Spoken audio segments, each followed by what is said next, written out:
Good morning, Coffee Chat friends. Steve here again with another little topic which I think is important, and it has to do with being able to see things clearer than we did before. Imagine if you didn't have eyes that could see very well and everything looked clouded.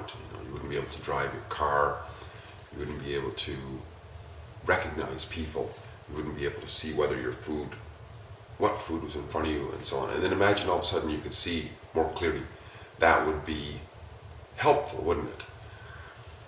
Well, in the same way, a lot of the times the way we perceive things, not necessarily physically see them, but the way we think of things and the way we perceive things as legitimate based on our conditioning is very much clouded. And when the veil comes off, we see things as legitimate or illegitimate, as more truthful and less truthful, and this sort of thing. And this, I think, is very helpful for our self-knowledge, our ability to decide what's important, these sorts of things. It gives us a greater clarity overall in life. But the topic I wanted to talk to today is something that's very prevalent. I've talked about it a few times, which is government. And what is it? And the reason I say that it is important is because it dominates. If you really look at it, I've mentioned it before, or if you pick up any newspaper, read the top news, the vast majority, 80-90% of it is either directly to do with government or it is indirectly to do with government. Even though so much of the things that we do during our day, we are cooking our food, we're talking to friends and so on, the vast majority of what we do is not to do with government. But yet the vast majority of what's fed out to us has to do with the government, all through the schools, the whole works. Now, the question I have today is government a dangerous cult or religion? /religion. I won't belabor this, but I think it's pretty, well, just see what you think. Well, we already talked about religion, what religion is in terms of its origin. Religion is the belief in something that somebody made up. It's a belief system. It's not, belief, once again, is not necessarily based on anything factual.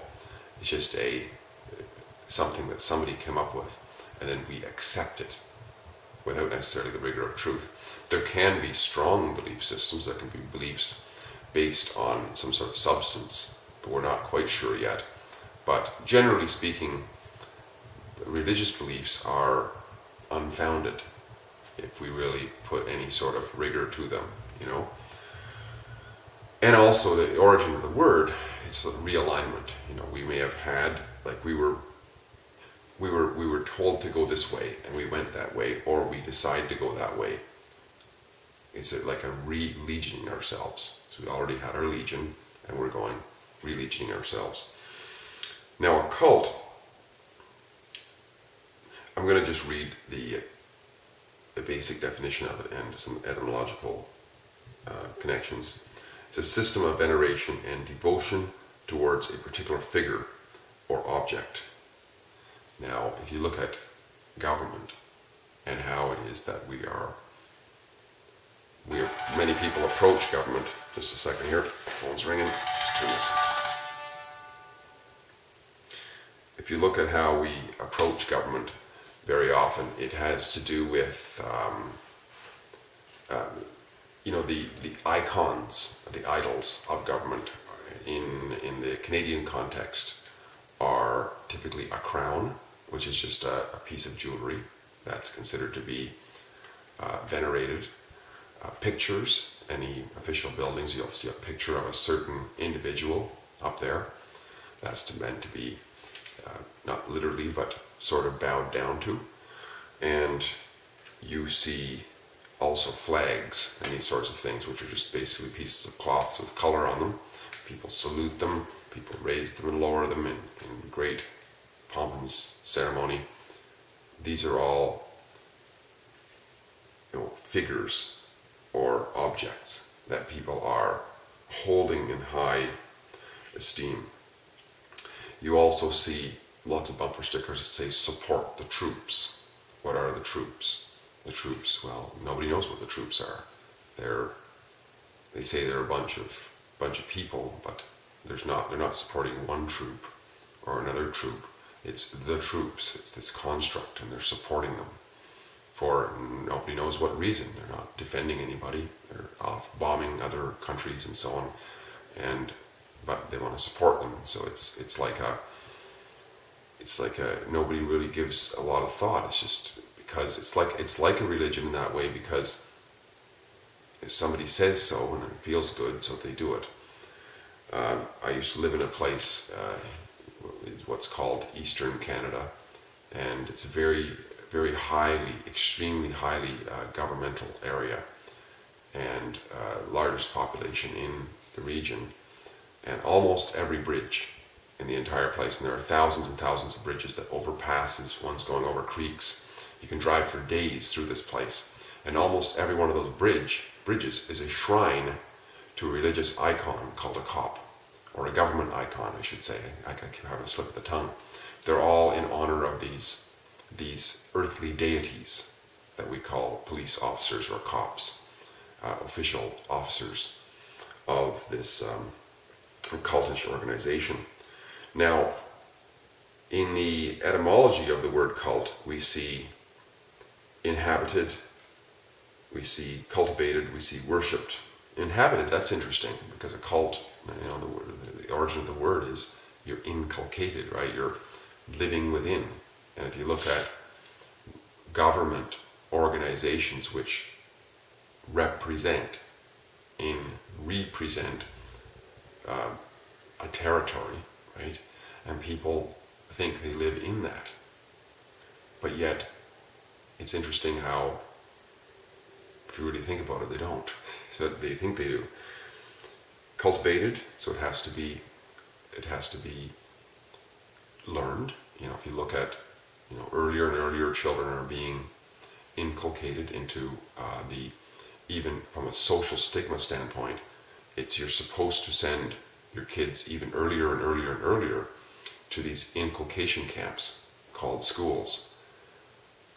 Otherwise, you're not a good parent, And if you don't send your kids to school, then you're really not a good parent, because they're not being cultivated towards this belief system. Worship. Well, worship comes from the word. I'm just going to have to turn this off. I'll just finish up really quick here and call it back. Worship comes from,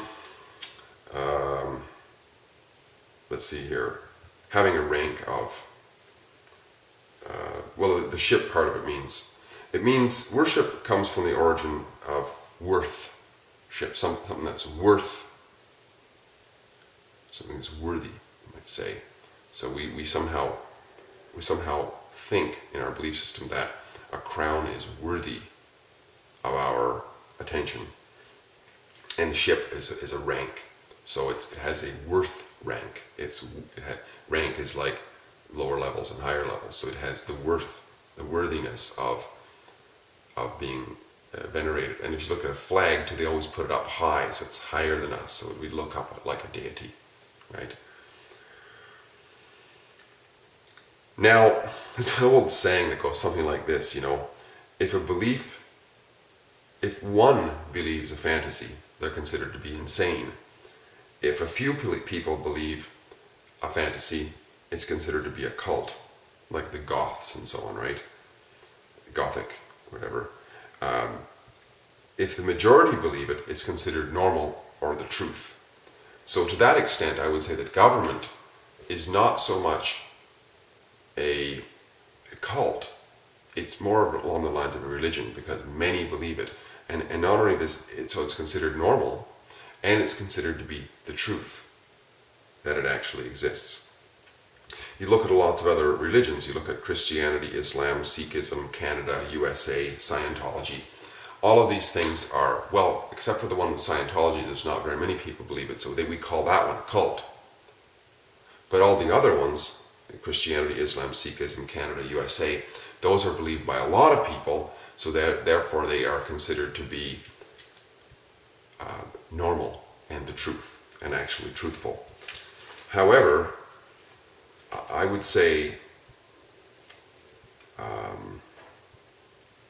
and the other thing about religions is that those within the religion, if you start pointing out the fallacies within the religion, they see you as insane or crazy. So that's another telltale of how religion can overtake and blind us. And when we're blind, we cannot see what's more truthful. But if we point it out, we're even if we're just questioning and asking questions, we're the ones who are looked at as crazy and as dangerous and as believing in some sort of fantasy. And they're not, right? So how does this improve the quality of our life experience? Well, I would say that purity in truth and in self is important. And this helps with that because it helps us to strip away what is false from what is more truthful. And it helps us to live a life of less hypocrisy. If we're just going to say that something is true, it's not as though, I'm not saying that we won't abide by the masses. I mean, because after all, this religion called government has many, many agents, thousands and millions of them perhaps, armed with guns, prepared to shoot us if we don't obey. So in that respect, it qualifies for all the tendencies of a religion. But whereas most religions, modern day religions like Protestantism, Sikhism, Catholicism and so on, they're not going around with guns telling us how to behave. But the religion of government does. And therefore, I would say that it's not just a religion, it's a dangerous religion. So we have to abide by it. But we don't have to, even though we're abiding by it, we don't have to imagine that it has any legitimacy whatsoever. It's not based on anything real. It's a bunch of people fantasizing that there's a crown in the sky somewhere, and there's a flag flipping up there somewhere, and that represents something that's real that we have to bow down to. We can just realize that it's just fantasy that people are making up, and they're living by it, and that they're legitimizing dangerous agents with guns walking around, thieving and robbing from people. At the end of the day, that's what it is. But that in itself is what it is. There's no. So just to summarize here, my hypothesis as to why government is a dangerous religion is it's dangerous because all religion to that extent is dangerous, because if we're living in a fantasy, it clouds us from what is real. It's like as if we're driving down the road and we can't properly see. That is dangerous, right? If we can't properly see what's going on, that in a way is dangerous. But it's also dangerous because there's thousands of agents carrying guns around, which we know that guns are dangerous, especially if they're in the hands of fools and people who are deluded by their cultish religion. That is also dangerous. But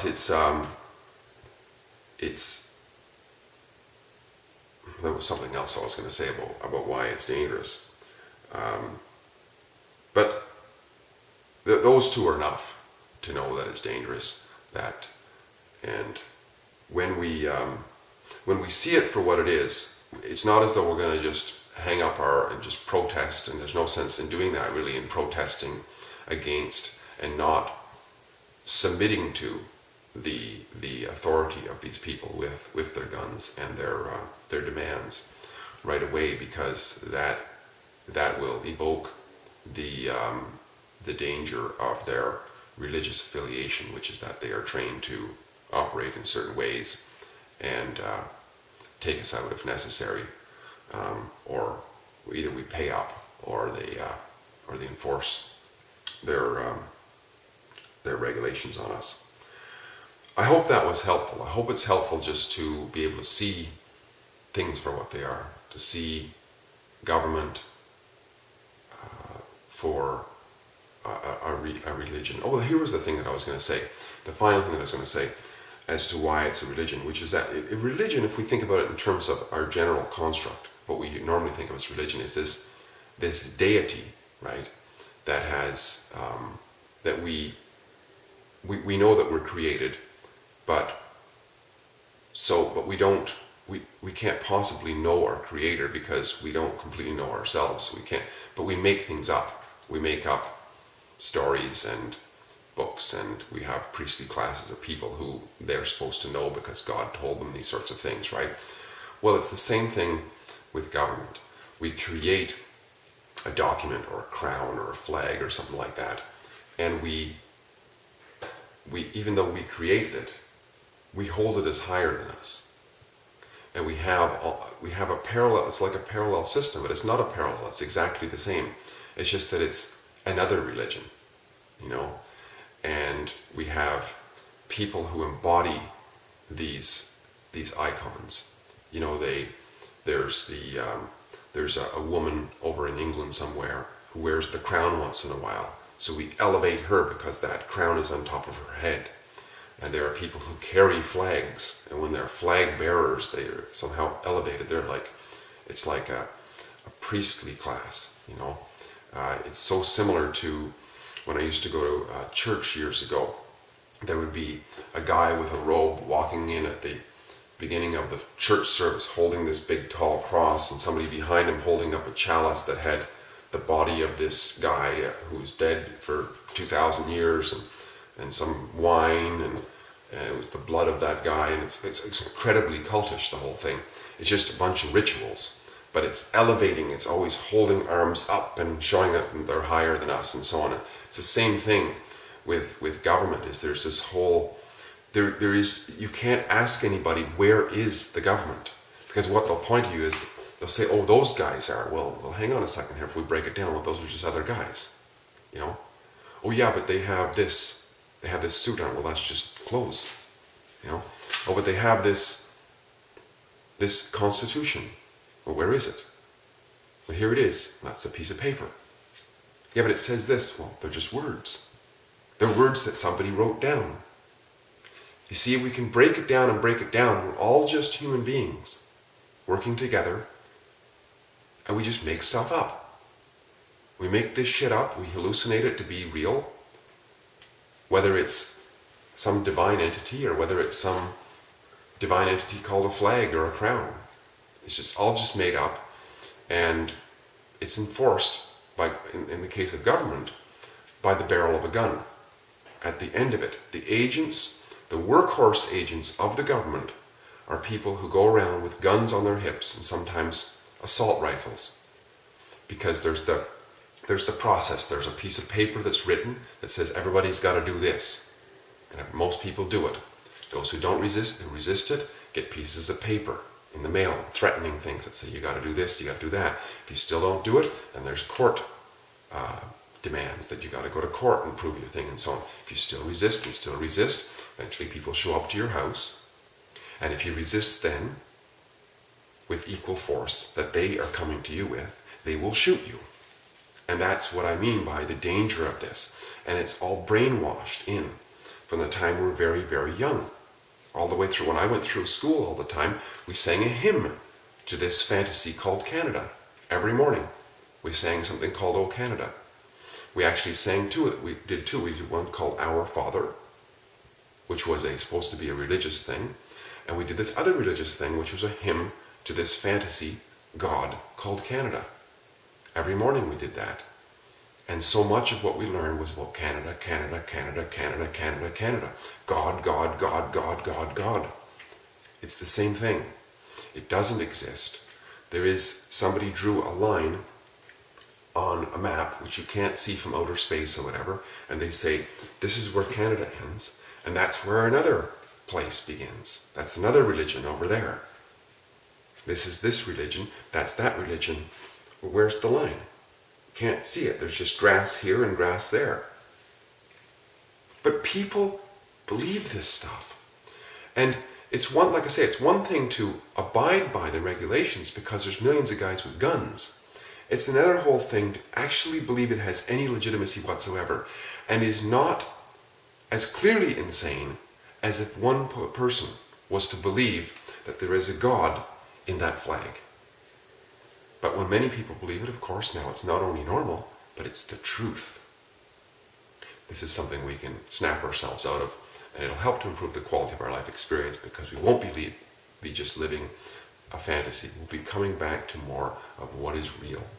and more real relationships, meet people as human beings rather than political persons or political entities.